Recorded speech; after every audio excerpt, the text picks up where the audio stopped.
welcome to Varn Vlog Solo. And this will be one of the most abstract and important solos that I do, because it's about the way mystification in everyday language works and its relationship to political antagonism. We will start with a fairly long quote from this book, The Dialogic Imagination, by Mikhail Bakhtin. Society itself falls apart into class and intra-class groups. Individual life sequences are directly linked with these, and together both individual life and subgroups are opposed to the whole. Thus, in the early stages of slaveholding society and in feudal society, individual life sequences are still rather tightly interwoven with the common life of the most immediate social group. But nevertheless, they are separate, even here.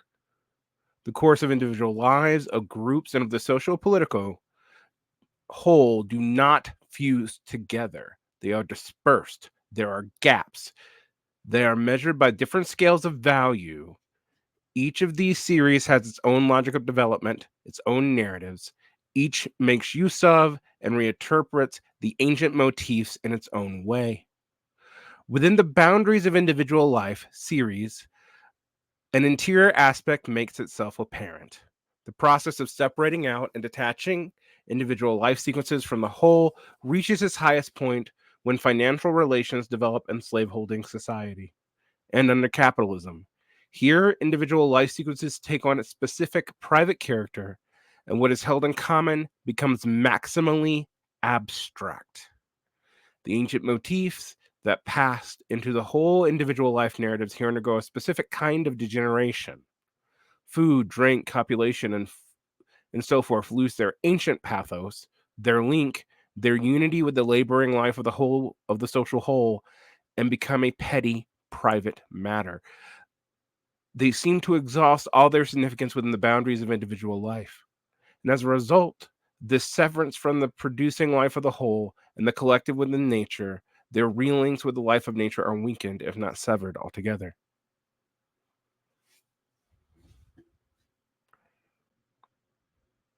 These elements, isolated, impoverished, trivialized in order to retain their significance and narrative, must undergo one another in the form of sublimation, a metaphorical broadening of their significance at the expense of the links that had been previously actual, i.e., not metaphorical. The metaphorical enrichment is purchased at the expense of any dim traces of the past that might still remain. Finally, in order to acquire this broader significance to the interior aspect of life must be downplayed. Such, for example, is the motif of wine and anarchic poetry in the very broadest sense, the motif of food in the ancient gastronomical poems. In spite of its practical, sometimes directly culinary intention, food is present here not only in its aesthetic gastronomical aspect, but also in its sublimated form, albeit with the reference to hits of antiquity and with some metaphorical expansion. Then the central and basic motif is that the narrative of individual life sequences become love, that is, the sublimated form of the sexual act and fertility. The motif provides a vast number of possible directions for sublimation to take, possibilities for the metaphorical expansion in diverse directions, from which language serves as the most readily available medium, possibilities for enrichment at the expense of any remaining survival of the past. Finally, love provides possibilities for the working out of the sublimated tendencies in an internal subjective psychological form. But the motif of love occupies a central place thanks to the authentic, real-life role it plays in individual life sequences. That is, thanks to its link with marriage, the family, childbirth, and finally, with those intrinsic ties that bind through love, marriage, childbirth. A given individual sequence is bound up with the sequence of other individual lives, and those contemporaries as well as those who follow, children, grandchildren.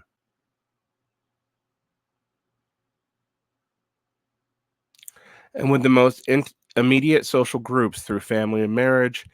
In literature of different epochs and social groups in different genres and style, very aspects of love, both real and sublimated, are employed, and in a variety of ways.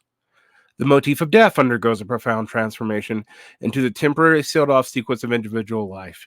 Here, this motif takes on a meaning of the ultimate end. And more sealed off the individual life sequences become, the more it is severed from the life of the social whole, the loftier and more ultimate becomes its significance.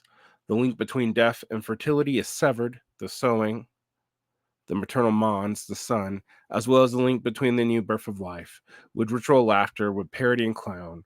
Some of these links are taken from the ancient matrices, are retained and even strengthened under the cover of the motif of death.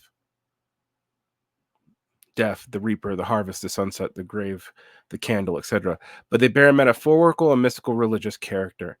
On this metaphorical plane lies the following matrices: death, a wedding, bride, groom, nuptial bed, bed of death, and so forth.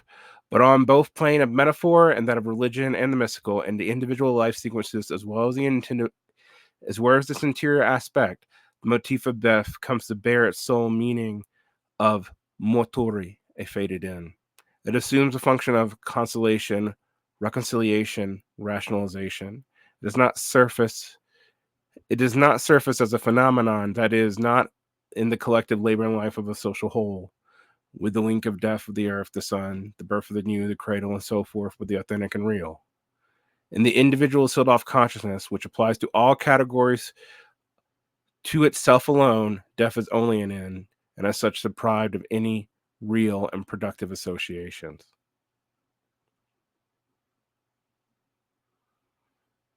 Death and birth of new life are parceled out into different sealed off individual life sequences. Death ends one life and birth begins a completely another life. Individualized death do not overlap with the whole, and the growth occurs. Parallel to those individual life sequences above them, but beside them, there is time sequence that is historical, serving as a channel for the life of the nation, the state, mankind. Whatever is general ideological and literary assumptions, whatever is concrete forms for perceiving the historical time and the events that occur within it, the time sequence are not fused with the individual life sequences. The historical time sequence is measured by different standards of value. Other kinds of events take place in it. Has no interior aspect, no point of view for perceiving it from the outside. No matter how its influence on the individual life is conceived and represented, its events are in any case different from the events of the individual life, and its narratives are different as well. For the student of the novel, the question of this relationship becomes crucial with the recognition of the historical novel. For a long time, its central and almost sole theme of purely historical narrative was one of war. This fundamental historical theme, which other motifs attached to it, such as contrast, political crimes, and opposing pretenders, dynastic revolutions, the fall of kingdoms, the founding of new kingdoms, courts, executions, and so forth, interwoven with personal life narratives of historical figures, with the central motif of love. But the two themes do not fuse. The major task of the modern novel has been to overcome this duality. An attempt has been made to find a historical aspect of private life, and also to represent history in its domestic light. But with the imminent unity of time disintegrated, with the individual life sequences were separated out, lives in which gross realities of communal life have become merely petty matters, when the collective labor and struggle with nature has ceased to be the only arena for man's encounter with nature and the world, then nature itself ceased to be a living participant in the events of life. Then nature became, by and large, a setting for action, its backdrop. It turned into a landscape. It fragmented into metaphors and comparisons, serving the sublimated individual in the private affairs and adventures not connected to any real and intrinsic way with nature itself, but treasure house of language, and in certain kinds of folklore of imminent unity of time, is preserved insofar as language and folklore continue to insist on the relation to the world and its phenomenon based on collective labor. It is in these that the real basis of the ancient metric is preserved, the authentic logic of primitive enchaining of images and motifs. But even in literature, when it is most open to the deepest and most fundamental influences of folklore, we encounter a more authentic, ideologically more profound traces of the ancient matrices, and even attempts to revive them on the basis of the unity of characteristic of folkloric time. We may distinguish several basic forms in which an attempt has been made in literature. We may here pause on the complicated question of the classical epic. We may note that the epic based on its immanent unity of folkloric time, achieves a penetration of historical time, not in its own unique and profound, but is nevertheless localized and limited. Individual life sequences are present in the epic as mere bas reliefs on the all-embracing, powerful foundation of collective life. Individuums are represented on the social whole. Events of their lives coincide with the events and lives of the social whole, and the significance of such events on the individuals as well as in the social plane is identical. Internal forms fuse with the external. Man is all on the surface. There are no petty private matters, no common everyday life. All details of food, life, drink, objects of common domestic use are comparable to major events of life, and it is equally important and significant. There is no landscape, no immortal dead background. Everything acts, everything takes part in the unified life of the whole. Lastly, metaphors, comparisons, and in general tropes of style of the Homer have not yet utterly lost their unmediated meaning. They do not yet serve the purpose of sublimation. Thus, an image selected for comparison is worth just as much as a member of any other's comparison. It has its own independently viable significance and reality.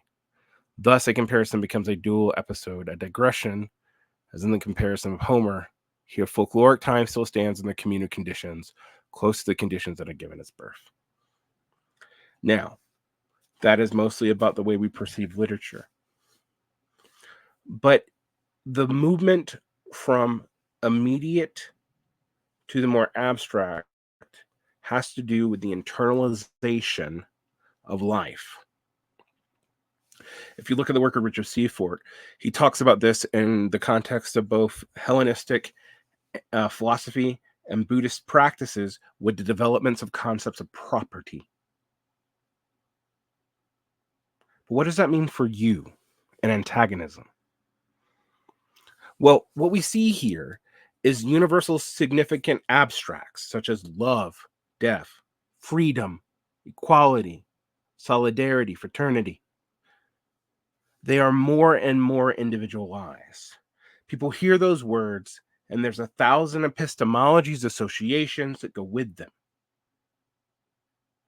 In our own matrix of our individual lives, we do not experience them as a unified social agreement.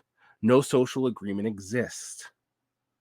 The moment of the idea of property relations emerges in the beginning of mercantile society, privatizing the collective life.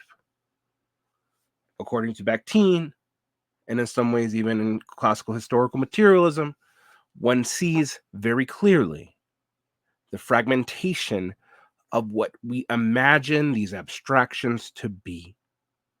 So when one says the left does, one is projecting an image of what one thinks the left should ideally be, but it is an individual image. But in that image, as Bakhtin goes on in other parts of the book, in that abstraction, the dialogic, all the social forces that came before and during, the contestation of the meanings of the words in society, they also manifest. So it is not just that we fight for liberty, justice, and equality, it's that we fight for the meaning of liberty, justice, and equality. For we have almost infinite ways to understand these contradictions, and they are only understood to us, as Wittgenstein would say, as families of resemblances. Now, what does that mean for politics? Well, it means that any politics, both an aggregate and an individual, can have a very profound misunderstanding of what is meant. It is not just what the left and the right, whatever those things are, mean for freedom, but what people who think they are left and think they are right means to be left and right, etc., etc. This is why cutting out whole categories of people is actually a power move. When people say Marx means this, and the phrasing is ambiguous, one is fighting over the phrasing. One of the interesting things, if you look at the work of Erich von Wrede, a historian of the political thought of Joseph Stalin, that he points out that Trotsky, Zinoviev, Kamenev, The various elements of left opposition, Bukharin and Stalin, all used Lenin's words accurately in disagreement, but they seized on his words in different time periods, tried to freeze them and expand them out to the entirety of what Lenin could mean. We do this with Marx all the time.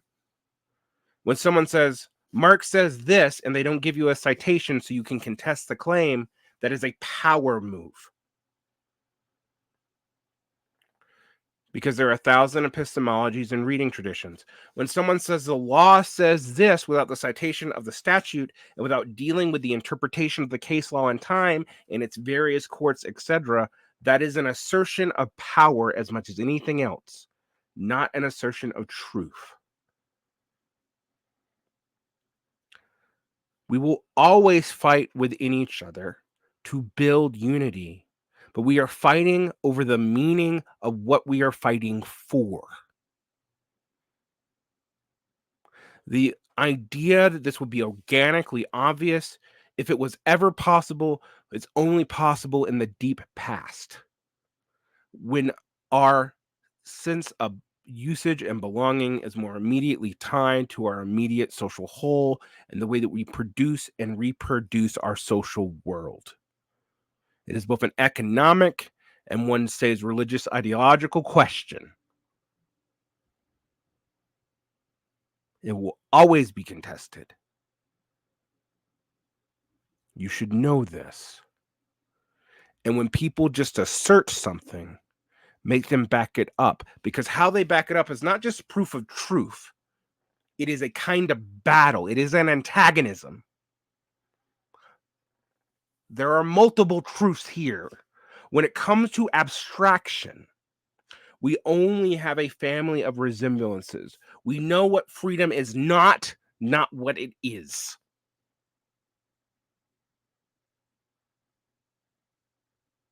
We know what equality is not what it is. Is it a quality of power? Is it a quality of sameness, etc.? The concept implies certain things, and for most people, these are repeated and undefined so that they can be used for you to project upon. This is the way common language works. There always must be a referent, and you must figure that referent out. Usually it is implied, but if it is not implied at all, it can be made to mean almost anything, and it can be used to fool you, to let you believe there is unity when there is actually an antagonism, to let you believe that someone is speaking with authority when they're actually asserting power. Do not confuse those two things.